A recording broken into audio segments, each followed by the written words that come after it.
Shalom semuanya, kembali lagi bersama saya Krisanti Lodia Langui, jurusan Administrasi Bisnis kelas 1C Universitas Nusa Cendana Kupang.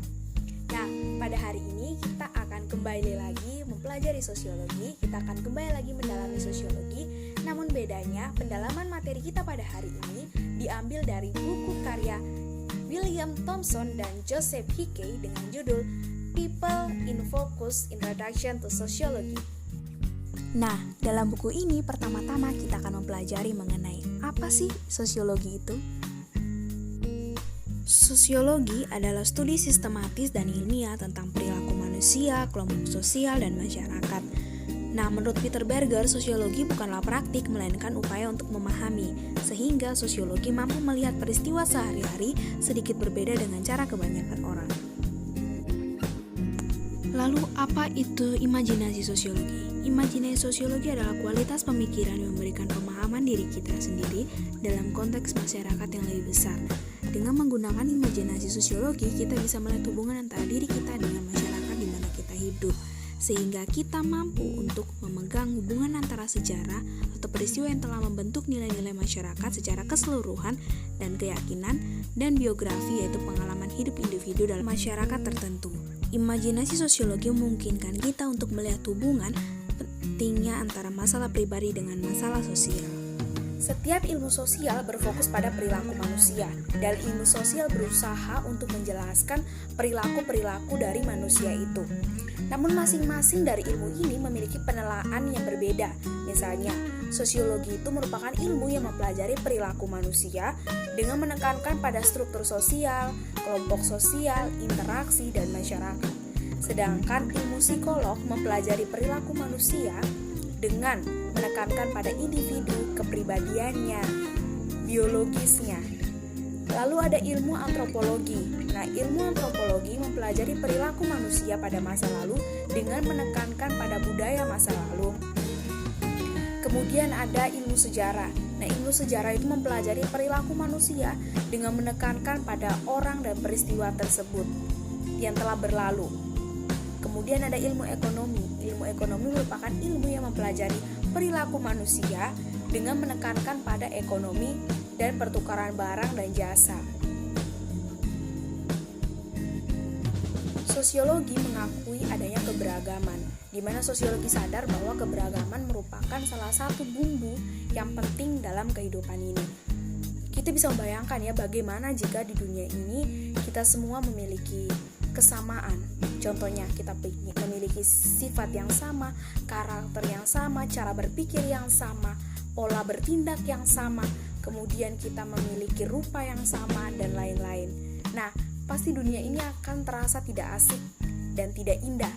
Namun adanya keberagaman akan mempercantik dunia ini. Karena itu sosiologi membuat sebuah generalisasi tentang seberapa kuat kekuatan sosial bersama bertindak atas kita semua. Itu juga mengakui pentingnya keragaman untuk memahami interaksi sosial dalam masyarakat. Sebagai manusia yang hidup di zaman globalisasi, kita akan menyadari bahwa dalam kehidupan kita, dalam masyarakat global ini, terdiri dari orang-orang yang berbagai macam latar belakang, berbagai macam perbedaan ras, etnis, agama, sosial, politik, dan lain-lain.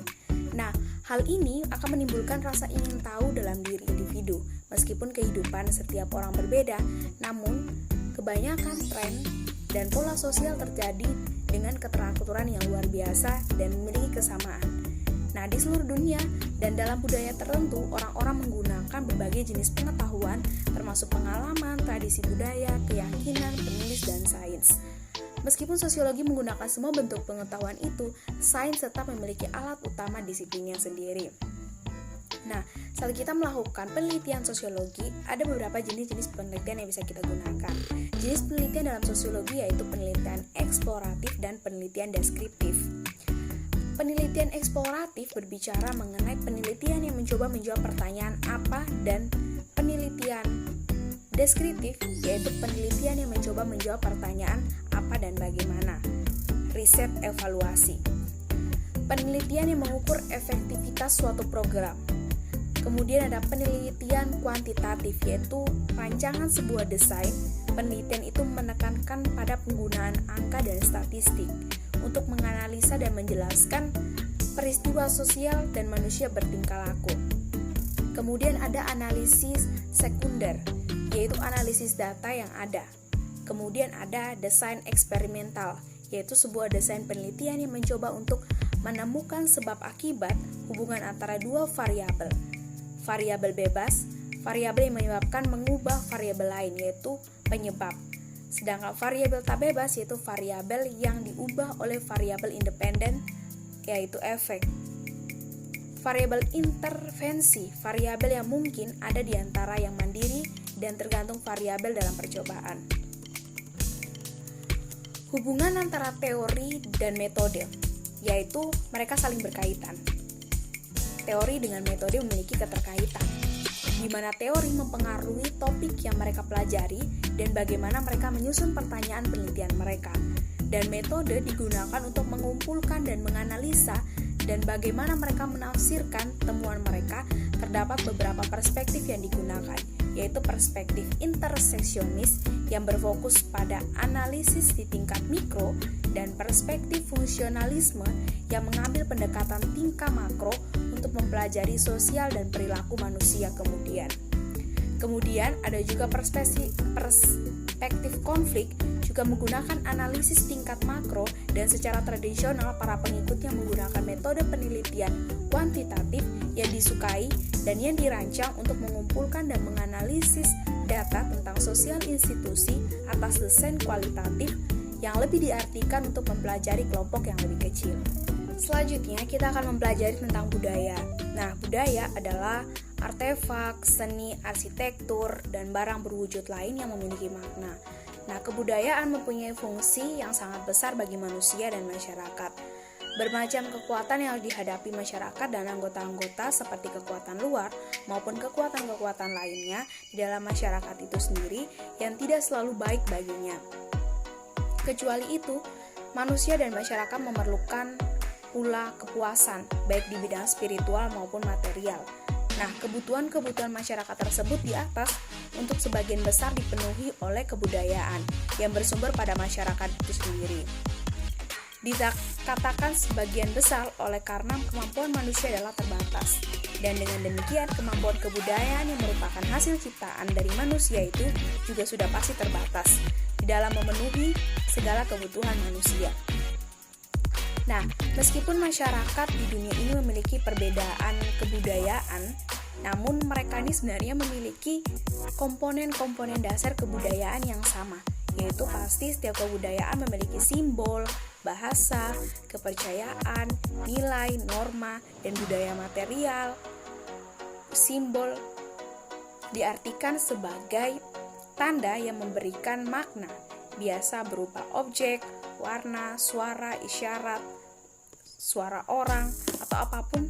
Kemudian ada bahasa.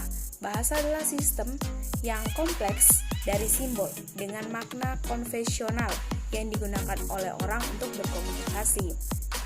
Lalu ada keyakinan. Nah, keyakinan ini diartikan sebagai pernyataan tentang hakikat realistis menurut seseorang. Kemudian ada nilai. Nilai adalah gagasan bersama tentang apa yang diinginkan secara sosial. Nilai mendefinisikan apa atau sesuatu bersifat baik atau buruk, indah atau jelek, bermoral atau tidak bermoral, adil atau tidak adil, dan tidak diinginkan atau diinginkan, dan sebagainya. Sedangkan norma adalah harapan dan aturan mengenai tingkah laku yang benar yang memandu tingkah laku kelompok anggota. Nah, ada 4 jenis utama norma, yaitu volkweis atau biasa kita artikan sebagai kebiasaan, kemudian ada adat istiadat, kemudian ada hukum dan tabu. Nah, kebiasaan atau volkweis ini diartikan sebagai peraturan informal dan harapan yang memadu perilaku orang sehari-hari. Atau volkweis itu kebiasaan yang sering kita lakukan. Misalnya makan menggunakan tangan kanan, berjalan di jalurnya, terus kemudian kita kalau mengendarai kendaraan bermotor berarti kita harus di sebelah kiri dan lain-lain. Kemudian ada hukum. Nah, hukum ini diartikan sebagai aturan formal yang diberlakukan dan ditegakkan oleh kekuatan negara. Ya jelas ya, kalau berbicara tentang hukum pasti berbicara tentang peraturan yang sudah disahkan dalam undang-undang. Kemudian ada juga tabu. Tabu adalah larangan terhadap perilaku yang dianggap oleh sebagian besar anggota kelompok dianggap begitu menjijikan sehingga tidak terpikirkan. Nah, kemudian dalam sosiologi terdapat pemikiran-pemikiran, yaitu adanya pemikiran etnosentrisme, yaitu kecenderungan untuk menilai kebudayaan lain menggunakan kebudayaan mereka sendiri. Mereka membandingkan kebudayaan lain dengan menggunakan standar dari kebudayaan mereka. Nah, meskipun etnosentrisme ini sebenarnya bersifat negatif ya, karena dia menilai kelompok lain atau budaya lain menggunakan budaya mereka sendiri, namun sebenarnya etnosentrisme memiliki sisi positif, yaitu etnosentrisme itu dapat meningkatkan stabilitas kelompok dengan membuat anggota kelompok itu memiliki rasa bangga, tujuan yang kuat. Mereka bangga terhadap budaya mereka sendiri. Nah, agar etnosentrisme tidak terjadi atau etnosentrisme itu tidak berlaku dalam masyarakat, maka kita perlu menggunakan atau menetapkan relativisme budaya. Nah, relativisme budaya ini merupakan pemikiran di mana kita mulai menghargai atau menilai budaya lain itu dengan standar atau penilaian dari budaya mereka sendiri. Selanjutnya, kita akan belajar tentang sosialisasi. Nah, dalam materi sosiologi, hal yang paling saya suka pelajari adalah sosialisasi. Nah, sosialisasi itu merupakan proses belajar seseorang dari dia anak sampai dia dewasa.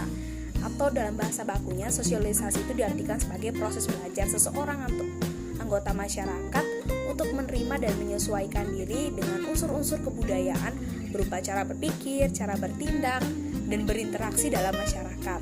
Nah, tujuan dari interaksi atau tujuan dari sosialisasi ini yaitu memberikan pengetahuan dan keterampilan yang dibutuhkan untuk melangsungkan kehidupan, menambahkan terutama kemampuan berkomunikasi secara efektif dan efisien, serta mengembangkan kemampuan untuk membaca, menulis, bercerita, kemudian membantu pengendalian fungsi-fungsi organik yang dilakukan mengenai latihan-latihan mawas diri yang tepat, di mana membiasakan individu dengan nilai-nilai dan kepercayaan yang ada pada masyarakat. Nah, jenis-jenis dari sosialisasi yaitu sosialisasi primer ya. Kalau berbicara tentang primer berarti utama. Sosialisasi primer adalah sosialisasi utama atau pertama yang dijalani oleh individu atau anak.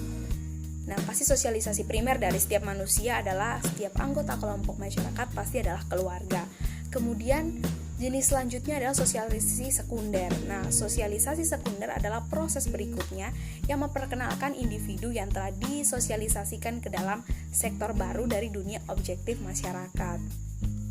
Nah, dalam sosialisasi ada nih tahap-tahapnya. Yang pertama ada tahap play stage. Ada tahap persiapan atau preparatory stage, yaitu tahap persiapan di mana anak memperoleh pemahaman tentang dirinya, melakukan kegiatan meniru secara tidak sempurna. Contohnya, saat pertama kali anak memanggil orang tuanya dengan sebutan ibu, bapak, kan dia meniru dari kakak-kakaknya. Dia masih belum mengerti, tapi dia mulai belajar untuk meniru. Kemudian tahap selanjutnya adalah tahap play stage.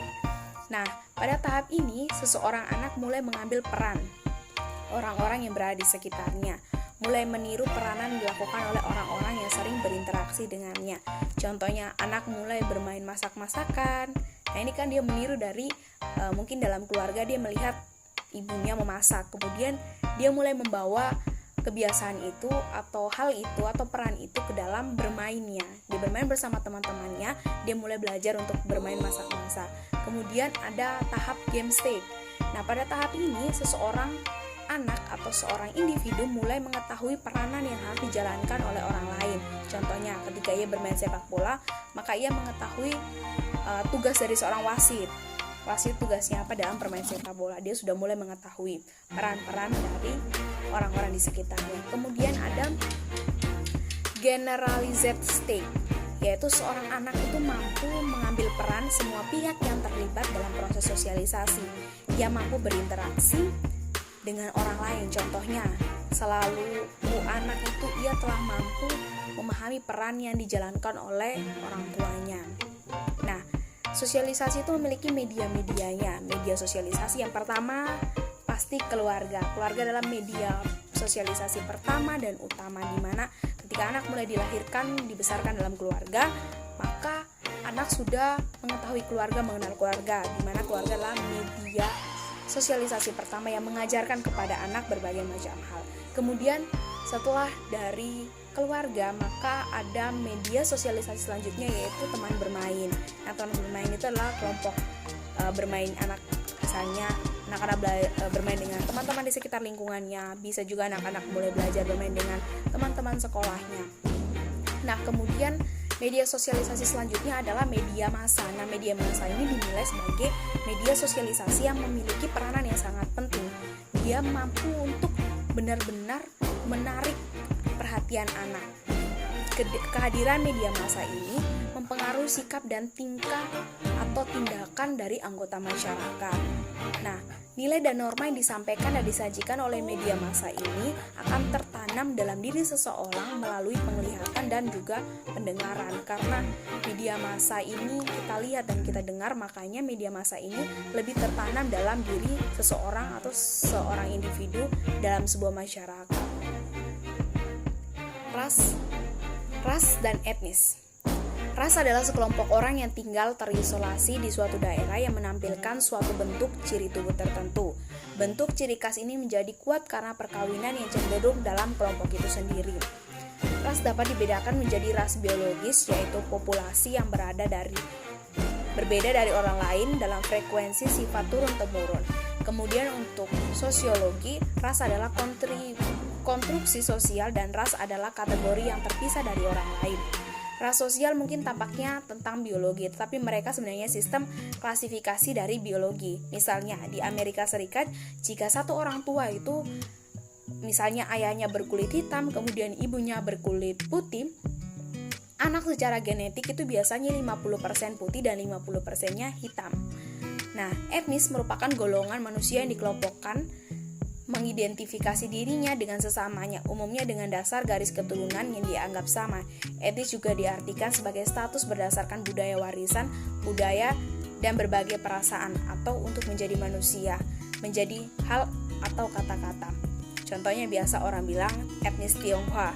Nah, itu berarti mereka tuh mengikuti garis keturunan di mana orang-orang yang lahir dari daerah Cina.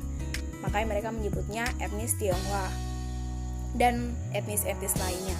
Kemudian, rasisme adalah keyakinan dan sikap yang satu kategori rasial secara inheren unggul atau kalah dengan yang lain.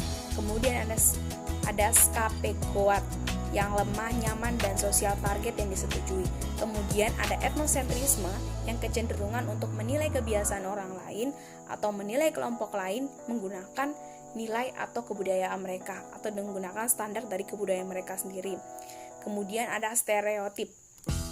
Nah, stereotip adalah statis dan terlalu disederhanakan tentang grup atau kategori sosial. Kemudian ada diskriminasi.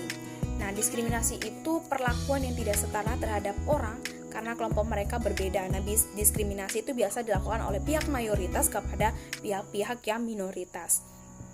Diskriminasi juga dapat diartikan suatu sikap, perilaku, dan tindakan yang tidak adil atau tidak seimbang yang dilakukan oleh individu atau kelompok terhadap individu atau kelompok lain. Tipe-tipe diskriminasi yaitu diskriminasi pribadi, termasuk serangan terhadap anggota kelompok minoritas.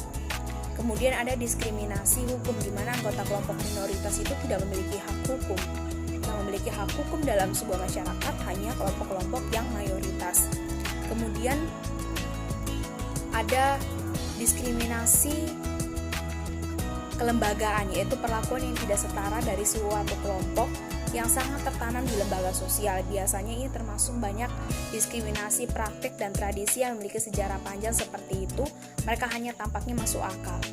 Hubungan minoritas dan mayoritas biasanya menimbulkan pluralisme. Nah, pluralisme budaya di mana dapat terjadi ketika kelompok ras dan etnis bekerja sama dengan identitas dan gaya hidup khas mereka masing-masing.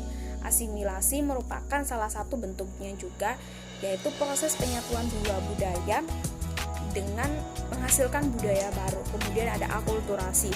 Akulturasi merupakan penggabungan dua budaya dengan tidak menghilangkan budaya mereka masing-masing.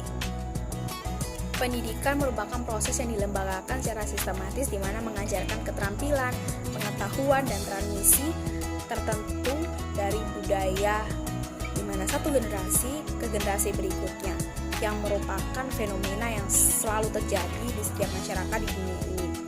Nah, berbicara tentang pendidikan, ada negara-negara yang benar-benar dapat dijadikan contoh, misalnya Inggris, Jepang, Amerika Serikat, yang benar-benar memiliki pendidikan yang baik. Kemudian itu, dalam pendidikan masyarakat itu sangat kompleks melayani fungsi laten yang mencakup merawat anak, menunda masuknya orang dewasa dalam dunia pekerjaan, dan menawarkan arena untuk berkencan, pacaran, dan pemilihan pasangan. Nah, seperti yang kita ketahui bahwa pendidikan itu memiliki dua fungsi, yaitu fungsi manifest dengan fungsi laten. Fungsi manifest itu berbicara tentang fungsi yang terlihat. Misalnya, kita bersekolah untuk menimba ilmu, itu fungsi yang terlihat. Sedangkan fungsi laten atau fungsi yang tidak terlihat, yaitu dengan bersekolah atau kita melanjutkan pendidikan, itu sebenarnya kita sedang menunda masuk ke dalam dunia kerja, menunda seseorang untuk masuk ke dalam dunia kerja. Kan semakin banyak misalnya dia yang mengambil S1, kemudian dia mengambil lagi S2, S3, karena kita fokus pada sekolah, sebenarnya menunda saat kita untuk masuk ke dalam dunia pekerjaan. Nah, pendidikan memiliki beberapa perspektif. Salah satunya ialah perspektif konflik, yang menunjukkan bahwa pendidikan terkait langsung dengan stratifikasi sosial. Masyarakat seperti Amerika Serikat tidak menyediakan akses yang sama ke sekolah. Pemuda dari berbagai sosial, budaya, ras, dan latar belakang etnis tidak diberikan pengalaman pendidikan yang sama. Sekolah-sekolah juga bertindak sebagai penyaringan perangkat yang membatasi peluang kerja dan memperkuat ketimpangan sosial. Pendidikan dan kehidupan di mana sekolah memainkan peranan penting dalam sosialisasi dan perkembangan pribadi siswa. Label yang melekat pada siswa sering mengakibatkan pemenuhan diri yang sangat mempengaruhi kinerja sekolah dan mempengaruhi kehidupan masyarakat setelah mereka meninggalkan sekolah. Interaksi antara siswa dan antara siswa lain, siswa dengan guru, adalah salah satu fitur terpenting dari pengalaman pendidikan. Ketika sekolah menjadi lebih berorientasi dan lebih birokratisasi, pengalaman pendidikan agak tidak manusiawi, dan banyak siswa, guru, dan administrator merasa tersaing dalam proses pendidikan.